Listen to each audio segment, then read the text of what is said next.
Bonjour, Bonjour. est-ce que tu peux te présenter rapidement? Oui, bonjour, je m'appelle Alizée Champion, j'ai 32 ans et je travaille maintenant depuis un an au sein d'Orlom. D'accord. Donc là, il y a une journée de préparation aux oraux pour les étudiants. Est-ce que tu peux nous dire comment ça se passe? Alors, globalement, une journée de préparation, ça se passe en deux étapes. La première, en fait, on travaille en approfondi les 4 P préalablement préparés par les élèves. Donc ça, c'est sur une matinée.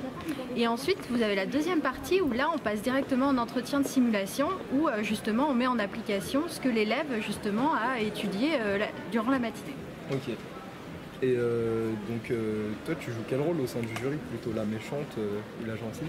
Ça dépend. J'avoue qu'on alterne comme ça, les étudiants ne sont pas forcément préparés et justement ça permet pour nous de voir comment ils réagissent plutôt en spontané.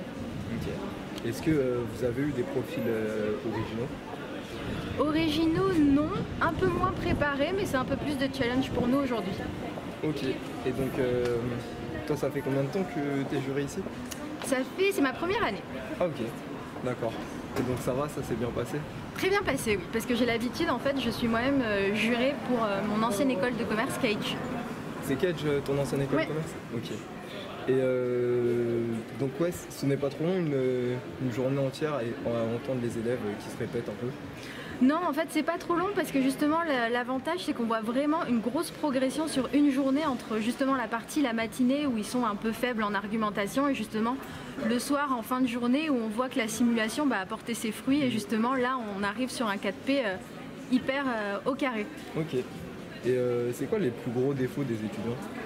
Les plus gros défauts pour moi, c'est 2 points. La gestion du stress, très importante à gérer justement lors de l'entretien. Et le deuxième point, c'est un peu le manque de confiance en eux, le manque d'argumentation en fait à mettre en avant.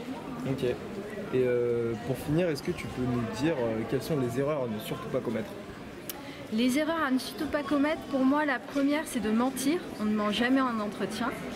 Et la deuxième chose, je dirais, c'est justement de ne pas savoir rebondir. L'objectif, c'est vraiment de délivrer le pourquoi on doit être pris. Ok, merci beaucoup. Merci.